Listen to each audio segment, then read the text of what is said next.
जो James Prinsep ने ब्राह्मी करी तो हमें अशोक के बारे में पता लगा। हाँ, मतलब उसके पहले तो हमें पता ही नहीं था ना कि अशोक नाम का कोई इतना प्रतापी इतना बड़ा राजा हुआ है। लोग भूल गए थे बिल्कुल। जरा ये कहानी बताइए दर्शकों को। हाँ, ये कहानी मैं यहाँ से शुरू करूंगी कि जब हमें नहीं भी पता था अशोक थे, तो इलाहाबाद में जो प्रशस्ति मौजूद है, प्रशस्ति होता है यूलोजी, मतलब कि आपने कसीदा लिख दिया किसी रूलर के बारे में। हिंदी का। जी जी जी। तो वहाँ पर सबसे पहले अशोक की इंस्क्रिप्शन है। उसके बाद ये इलाहाबाद में खुदाई में मिली। हाँ जी, हमें ये, और ये खुदाई अंग्रेजों ने करवाई थी। नहीं, ये खुदाई नहीं है, ये जो वो पिलर नहीं होते जो अशोक, वो गड़ा हुआ है, तब से मौर्य काल से गड़ा हुआ है। हाँ, तब से गड़ा हुआ, कहीं किसी जंगल में गांव में गड़ा होगा। हाँ जी। तो वो जो प्रशस्ति, हो सकता है गिर गया हो जब ब्रिटिशर्स ने उनको देखा, तो वो स्टैंडिंग वैसे ही है और इतना अच्छे से स्टैंडिंग है। और वो ब्राह्मी लिपि में है? हाँ, वो ब्राह्मी लिपि में है, बिल्कुल। समुद्रगुप्त आए, उनको फिर भी जो गुप्ता रूलर थे, जो बहुत फेमस गुप्त, जिनको नेपोलियन भी बोला जाता था, उनकी वो सील मिली है जिसमें वो ऐसे विष्णु की तरह बैठे हुए हैं, वही समुद्रगुप्त। जी, समुद्रगुप्त गुप्त वंश के सबसे प्रतापी राजा जी। तो समुद्रगुप्त ने अपने वहाँ पर यूलोजी लिखाई है, जिसमें उन्होंने अपनी लिनिएज बताई है कि मैं इसको, ये मेरे फादर थे, ये मेरे उनके फादर थे, और बहुत अच्छी उनके बारे में बात लिखी गई है। उसके बाद जहांगीर, उसी जगह, हाँ उसी जगह जहाँ पे अशोक का प्रशस्ति मिला, उसके नीचे उन्होंने अपना प्रशस्ति, उसके नीचे फिर समुद्रगुप्त का। जी, जबकि दोनों के बीच में कम से कम 700-800 बरस का फासला। हाँ, 500-600 बरस का फासला होगा जी, बिल्कुल। ये तो 5वीं-6वीं सदी में थे, ये थे थर्ड फोर्थ सेंचुरी में जी, 4th सेंचुरी में। जी। और ये अशोक तो ईसा के भी 200-250 बरस। हाँ, ये थे around 3rd century BC, 2nd century BC. जी। वही उन्होंने लिखा। और फिर उसके नीचे किसका है? जहांगीर। उसके नीचे अकबर का है। कमाल है।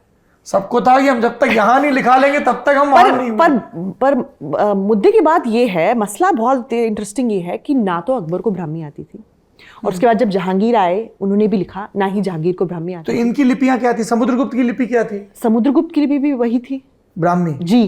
तो अकबर ने फिर किस लिपि में लिखवाया? फारसी। अच्छा, तो ऊपर ब्राह्मी फिर फारसी, फिर जहांगीर की फारसी।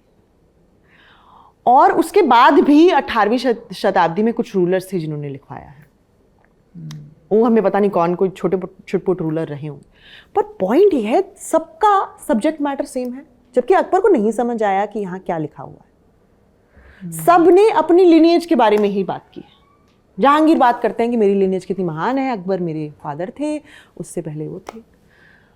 और ये पढ़ी कब गई ब्राह्मी लिपि पहली बार? जेम्स प्रिंसेप ने पहली बार पढ़ी। अंग्रेज थे। हाँ जी, 19वीं शताब्दी में उन्होंने, जैसे कि क्यूनिफॉर्म पढ़ी गई थी, हायरोग्लिफिक पर। क्यूनिफॉर्म जो है मेसोपोटामिया की भाषा थी, उन्होंने वो जो क्ले टैबलेट्स पे गाड़ कर एक पूरा एपिक लिखा है, उसको एपिक ऑफ गिलगमेश कहते हैं। वो वर्ल्ड्स ओल्डेस्ट टेल मानी जाती है। वो बड़ी इंटरेस्टिंग, हाँ जी, बड़ी इंटरेस्टिंग कहानी है वो। और फिर जैसे इजिप्ट में वो लोग गए, उन्होंने हायरोग्लिफ्स को तोड़ा, ऐसे ही उन्होंने ब्राह्मी को तोड़ा।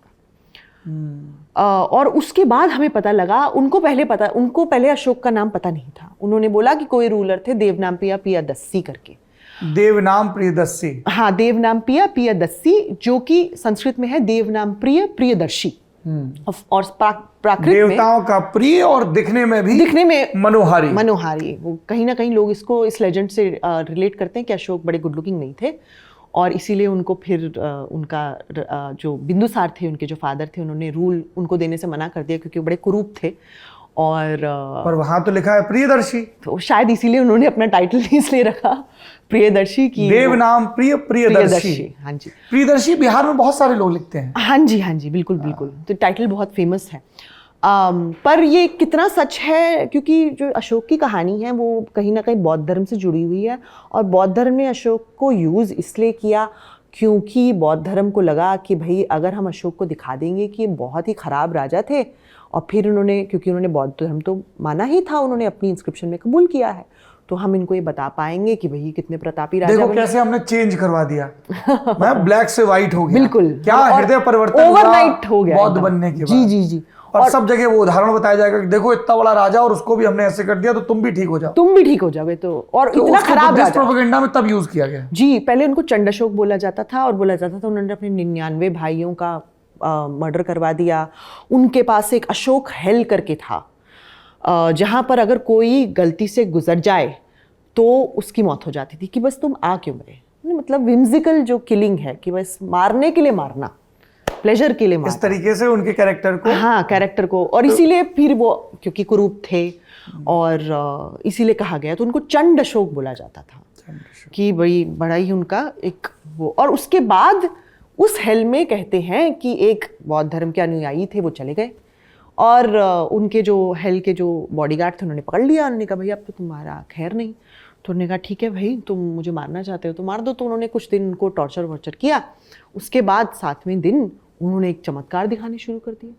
तो वो तो शौक हो गए। उन्होंने अशोक कबल वाले, उन्होंने कहा भाई देखिए तो चमत्कार कर रहे हैं, ये आवाज़ यहाँ से बोल रहे हैं वहाँ से आ रही है, वहाँ से बोल रहे हैं यहाँ से आ रही है, ये लेविटेट कर रहे हैं, ऊपर उठ रहे हैं, कैसे हो रहा है। तो अशोक ही देख के एकदम चकित हो गए और उन्होंने अशोक को बोला कि भाई तुम भी ऐसे बदल सकते हो अगर तुम बौद्ध धर्म का पालन करना शुरू करो। तो उन्होंने पूरे के पूरे फिर हेल को तुड़वा दिया था। ये कहानी है अशोक। और वो जो कलिंग की लड़ाई वाली कहानी बताई जाती है, हाँ वो अलग कहानी है, वो उससे जोड़ के देखा जाता है। जबकि कलिंग इंस्क्रिप्शन में कहीं भी बुद्धिज्म का मेंशन नहीं है।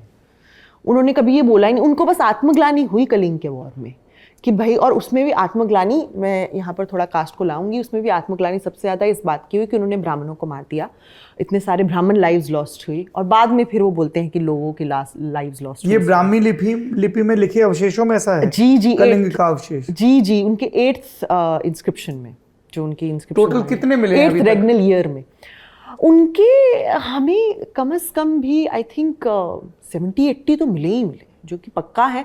कुछ स्टैंडिंग पिलर्स पे हैं, कुछ रॉक पे हैं, गिरनार रॉक इंस्क्रिप्शन जो जिसमें वो बताते हैं कि वो उन्होंने मीट खाना कम कर दिया। एक में वो बोलते हैं कि पहले हमारे यहाँ 3 पीकॉक और 2 डियर कटते थे राजभोज के लिए, अब सिर्फ 1 पीकॉक और 2 डियर कटते हैं राजभोज के क्योंकि और ये सब लिखवाया, कमाल। हाँ जी, उन्होंने बिल्कुल लिखवाया। और क्योंकि अगर आप उनको उनकी इंस्क्रिप्शन से देखें तो नजर आता है कि वो भी at the end of the day एक राजा है जो कि चेंज होने की कोशिश कर रहे हैं। पर अगर आप उनको बुद्धिज्म के नज़रिए से देखें तो ऐसा लगता है कि वो ओवरनाइट चेंज हो गए। और फिर बुद्धिज्म कहता है कि जब उन्होंने ये अपना हेल तोड़वा दिया, उसके बाद वो धर्म अशोक बन गए और उन्होंने फिर सब कुछ धार्मिक किया। उन्होंने बड़े सारे बहुत भिक्षुओं को पेट्रनेज देना शुरू कर दिया। उन्होंने स्तूप बनवाए। उन्होंने बुद्ध के अवशेषों को पता नहीं कितने सारे स्तूपों में, नंबर्स बड़े एग्जैजरेटेड हैं, 200 स्तूपों में, 300 स्तूपों में अलग अलग रखवाया। तो ये जो है अशोकवादन की स्टोरी है। अशोकवादन एक सोर्स है। आपकी सब बातें सुन के मुझे तो और लग रहा है कि हिस्ट्री में तो आप किसी भी चीज पर एक आखिरी राय नहीं बना सकते। बिल्कुल भी नहीं, बिल्कुल भी नहीं। बहुत ही इवोल्यूशन की तरह एवर इवॉल्विंग प्रोसेस है। जी बिल्कुल बिल्कुल। सोर्सेज मिलते रहेंगे, कोलैबोरेट होते रहेंगे, कंटेस्ट करते रहेंगे एक दूसरे से, बिल्कुल, और नई नई थ्योरी आती रहेंगी।